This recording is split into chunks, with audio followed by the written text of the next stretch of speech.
Bishrah li sadri wa yassir amri wahlul 'uqdatam min lisani yafqahu qawli amma. Haturatan karami segenap jajaran pengurus Jamiah Istighosa Salam, terutama Bapak Ustadz Imam Hambali, juga sahabat-sahabat sekalian, segenap anggota yang selalu saya hormati, saya muliakan, dan mudah-mudahan dimuliakan oleh Allah Subhanahu wa Ta'ala.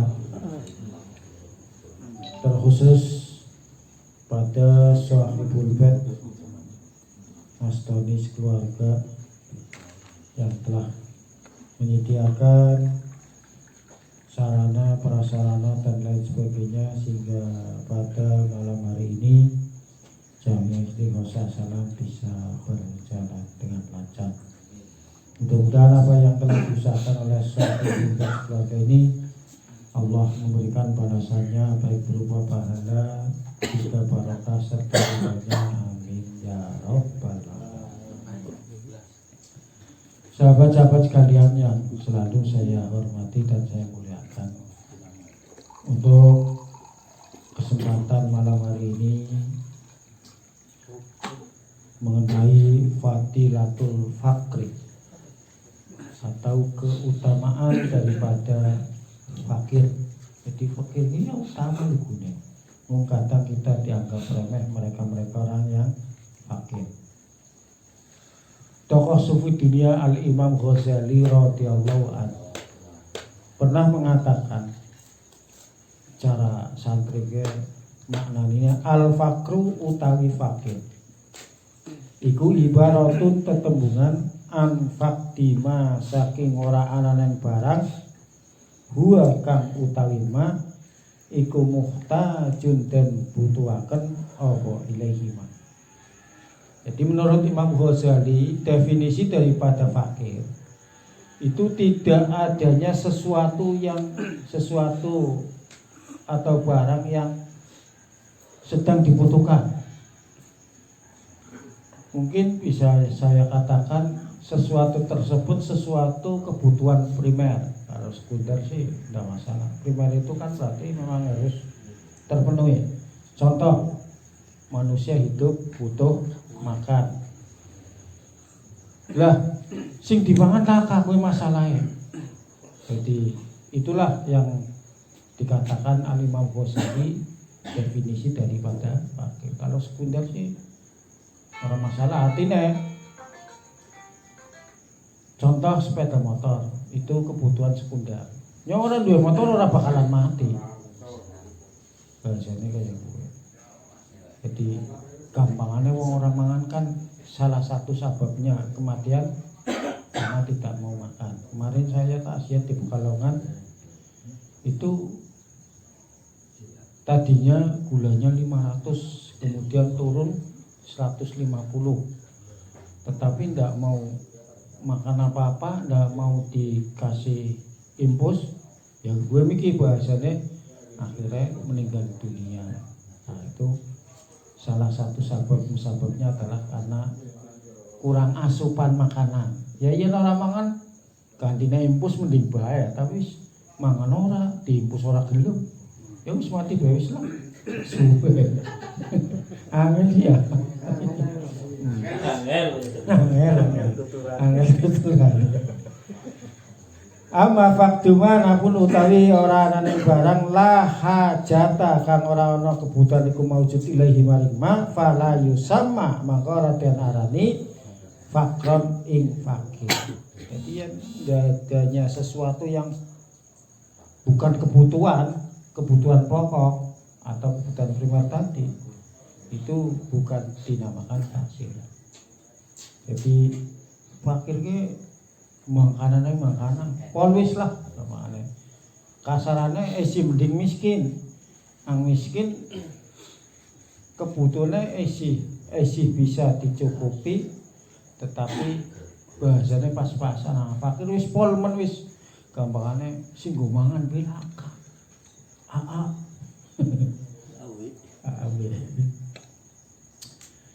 Segenap anggota Jamiah yang perlu kita ketahui juga hadis Nabi Muhammad sallallahu alaihi wasallam. Al-faqru syainun indan nas. Fakir itu suatu celah, aib kalau menurut manusia pada umumnya. Ngapura-ngapura.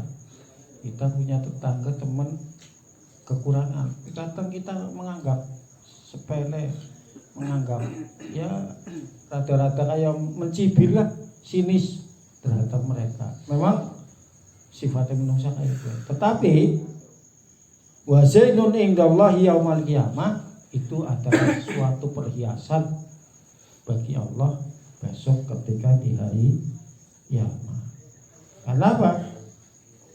Karena mereka akan diselamatkan oleh Allah Subhanahu wa taala.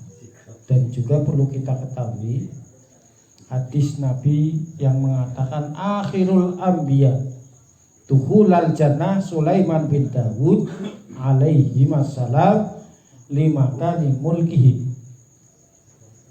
Nabi yang paling terakhir masuk surga itu adalah Nabi Dawud bin Nabi Sulaiman alaihi wassalam. Karena kita tahu Nabi Sulaiman itu seorang raja yang kaya raya. Bahkan pernah Nabi Sulaiman itu meminta kepada Allah untuk satu hari saja semua makhluknya nikmatnya dihentikan, khususnya nikmat artinya panganane. Dalam artian Nabi Sulaiman pan nyoba nyompan makani kabeh makhluk salam dunia mampu apa ora, ternyata memang jauh dari apa yang dibayangkan. Artinya tidak bisa menyamai daripada nikmat yang Allah berikan pada semua makhluk. Jadi nembe cara seki wak paus sing mangan wis pragat kabeh liyane ora kedungan. Jadi besok paling terakhir Nabi Sulaiman dibanding nabi-nabi yang lain, ya gue mikir bahasanya karena sugih. Dalam hadis tersebut juga ada penjelasan lanjutan. Wa akhiru ashabi dukhulal jannah Abdurrahman bin Auf li ajli hinahi. Dan paling terakhir-terakhirnya sahabat Nabi yang masuk surga itu sahabat Nabi yang bernama Abdurrahman bin Auf karena kekayaannya. Jadi kalau dilihat dari keterangan ini, itu antara orang yang kaya dengan orang yang miskin masuk surganya lebih dahulu orang yang miskin. Bahkan di keterangan lain itu kaceke nganti 500 tahun. Yen wis ngerti kayak iki kira-kira pan milih dadi wong sugih apa kalah? Yo kok. Ora mlebu.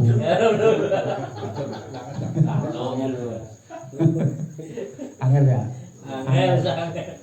Memang itu salah satu doa Nabi yang tidak bisa kita tiru.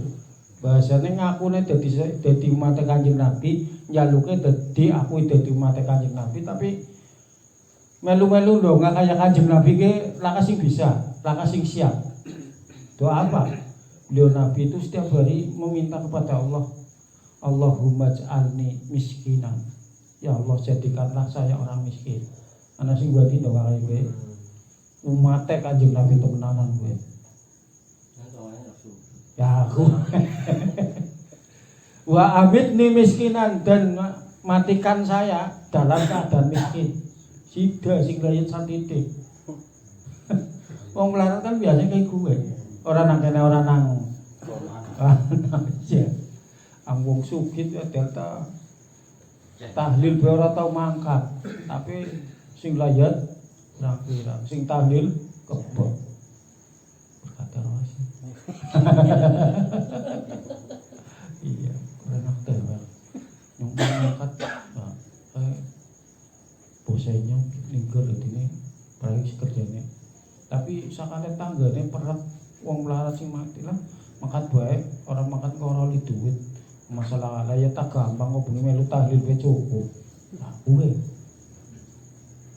Jadi Kanjeng Nabi kuwi ndongane iki sing terakhir,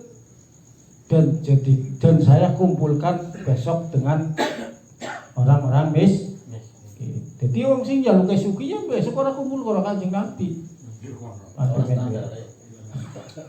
Mugane nyong kowe ora tau njaluk sugih. Saya tidak pernah berdoa minta kaya. Nyong njaluke dongane cukup tau. Ya. Pengen gawe omah duite cukup. Pengen tuku motor duite cukup. Pengen tuku mobil duite cukup. Pengen munggah haji duite cukup. Ya ora tau njaluk sugih. Ya ora cukup. Jadi memang begini, kita kadang muline pengen daku Kanjeng Nabi tapi melu donga kaya kowe tok kowe kaya rada bot Allah. Ya kita ora sapa bae. Ini saya pernah dengar langsung kalau tidak salah pada waktu Munas Alim Ulama di Lirboyo Kediri Jawa Timur. Kowe sing teka piye gledegan kabeh, mangku pondok kabeh. Waktu itu kalau tidak salah ketua umumnya masih ya Haji Hasyim Muzadi almarhum. Itu menceritakan tentang doa Nabi yang sampai sekarang atau umatnya itu tidak mampu menirikan, ya tidak mampu, tidak berani menirukan doa Nabi yang seperti itu. Sehingga waktu itu bertanya kepada peserta Munas yang kebanyakan dan memang mereka semua adalah kiai-kiai besar, apakah ada di antara kiai-kiai yang hadir di sini mampu meniru doa beliau Nabi? Dia kabeh iya ya. Kelas kiai berwani apa maning yang sampai. Kelas sisi. Wong iya pengen urip seneng, duite akeh, kebutuhan apa-apa bisa tercukupi. Kok muni ndonga mlarat ana. Ya mlarat temen gak puas. Ya. Jadi makanya itu tadi nabi yang paling terakhir masuk surga Nabi Sulaiman. Karena di antara nabi-nabi yang lain Nabi Sulaiman lah yang paling terkenal kekayaannya. Kemudian juga tadi di antara sahabat-sahabat Nabi yang paling terakhir masuk surga itu sahabat Abdurrahman bin Auf. Padahal begitu tahu tentang jarak antara orang miskin dan kaya itu 500 tahun masuk surganya. Beliau sahabat Abdurrahman pengen jadi wong larat. Sampai bahasane kulak tela 10.000 dedole 8.000 5.000 be. Wis mana gawa kabeh ya kena. Iya. Abdurrahman bin Auf. Contoh ya. Contoh. Remuk. Sing remuk salone ngono. Remuk. Lah kene nang dagang ae remuk. Kadang malah mbok kulake be ora nyandak kok. Nganyang 8.000. Kae mau nganyang 11.000 be gurung tak weken enak. Abdurrahman bin Auf iku digawak-gawakna kabeh tapi wong dudu malah tambah melarat tapi malah tambah sugih. Ya wis pan go cerita. Iya. Dan kita tahu beliau Nabi itu aslinya orang kaya. Nabi kita Muhammad sallallahu alaihi wasallam orang kaya. Lah saiki bojone istrine Siti Khadijah itu perempuan terkaya di Mekah. 2/3 kekayaan orang Mekah itu dimiliki oleh Siti Khadijah. 2/3 sing 1/3 iki dibagi-bagi. 2/3 tok ya ora tok. 2/3 kekayaan orang Mekah itu semuanya dimiliki Siti Khadijah. Wong sugih. Cuman begitu menjadi istri Rasulullah semua kekayaannya dipasrahkan pada beliau Nabi untuk perjuangan agama Islam. Dan beliau Nabi tidak menikmati orang muni nyong bojone sugih tadi santai-santai ora. Makanya waktu kemarin pelatihan di Pemalang itu kebetulan ada peserta perempuan itu ditanya, "Mbak sampean udah nikah apa belum?" Misalkan sampean ditawari laki-laki yang berumur sudah 60 tahun tapi kaya mau apa ndak? Ndak, salah. Kudune gelem, sih bisa bukan rong dina mati barang dadi bojone sampean sing sugih yo. Lah ari kae sing mati bukan nyong sing mati. Mati maning.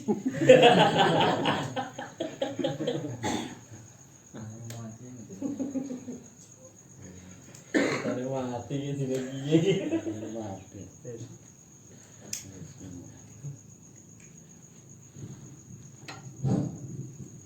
Dan ya sampai suatu ketika Siti Khadijah itu bahasanya karena dan kurang asupan makan laka sing dipangan itu ketika netei anaknya Siti Fatimah itu yang keluar bukan air susu tapi darah bahasanya karena laka sing dipangan ngapurane dudu muni disodakohna dadi mlarate tapi memang apa sih ya wis memang ben Kanjeng Nabi ora pengen dadi wong sugih wis pokoke diperjuangkan cara muni masjid ya dibrungna kabeh pembangunan masjid dan sampai akhir hayatnya bahasanya tuku lawon ora mampu Siti Khadijah beliau hanya minta nanti besok kalau saya meninggal dunia itu kain kafannya itu memakai sorbannya Rasulullah Sallallahu Alaihi Wasallam dan sampai sekarang ditiru oleh mereka-mereka yang pernah umroh, pernah ibadah haji biasanya pesan besok kalau saya meninggal dunia tolong dilapisi dengan pakaian ihram. Iya. Sampai sekarang seperti itu karena itu adalah maksudnya Siti Khadijah ben tetap karena Rasulullah dari anak-anak Rasulullah yang memberikan keturunan ya dari Siti Khadijah. Padahal beliau istrinya bukan Siti Khadijah tapi yang memberikan anak maksudnya sing nuruni maning dua anak dari rahimnya Siti Khadijah 7 anak 4 laki-laki 3 perempuan yang laki-laki mati masih kecil meninggal masih kecil kemudian yang perempuan 3 yang memberikan cucu itu dari Siti Fatimah yaitu Sayyid Hasan dan Sayyid Husain dan Siti Fatimah lah anak perempuan yang paling mirip dengan Siti Khadijah sehingga beliau Rasulullah itu kalau memandang Siti Fatimah itu menangis ingat kepada istri tercintanya Sayyidah Khadijatul Kubra alaihi assalam. Sahabat-sahabat sekalian segenap anggota jamaah Istighosah Salam beliau Nabi Muhammad Sallallahu Alaihi Wasallam pernah memberikan keterangan hubul fuqara min akhlaqil anbiya.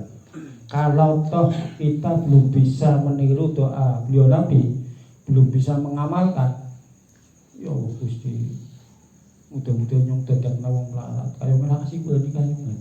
Anggere wong normal. Sisan muni wis dadi wong kambal iku kaya ngono. Apa maning nyong? Ya, melarat temenan kan nyong dadi wong melarat. Iya. Matinya dalam keadaan melarat sehingga besok kumpul bersama-sama orang melarat orang miskin. Tetapi kalau toh kita belum bisa mengamalkan doa tersebut, setidaknya kita jangan sampai mencibir, menghina mereka-mereka yang ekonominya di bawah standar atau dikatakan miskin, atau lebih parahnya lagi yang fakir tadi. Hubul fuqara min akhlaqil anbiya. Kata Nabi, cinta kepada mereka-mereka yang fakir itu adalah akhlak para nabi. Jadi kalau ada orang terhadap mereka yang miskin kok ngecengi, nah itu berarti tidak meniru akhlaknya para rasul, para nabi. Wa bughdul fuqara akhlaqul faraina. Sebaliknya, benci kepada mereka orang-orang miskin, cenina dan lain sebagainya, menindas termasuk. Ya kadang nang selamatan iki kaya kuwe. Sing teka wong melarat kur dimonggo-monggo tok barang sing teka wong sugih nganti diantar nganti manji omah sing kira-kira nang kono pacetane enak-enak. Wis kaya gue barang berkate kurang. Kon kudu liwis wong sing penting kae dhisik kon ta wonge dewek. Aku melarat kuwi biasane. Kon aja balik kuyo. Aja balik kok. Wis ora li berkat, ora li balik, gongon ngater-ngater na berkat maneh. Tapes wong melarat. Ampun ki ampun. Ternyata boleh kalau bersih-bersih. Ikuti kelas. Nah, aja sampai kita menghina atau menyepelekan mereka-mereka yang ekonominya di bawah standar, karena itu merupakan akhlaknya kaum Fir'aun. Perlu kita ketahui bahwa Fir'aun itu bukan Fir'aun tok Nabi Musa. Fir'aun itu adalah sebuah julukan kepada mereka-mereka yang memusuhi para nabi, tidak mencintai kepada mereka-mereka yang miskin.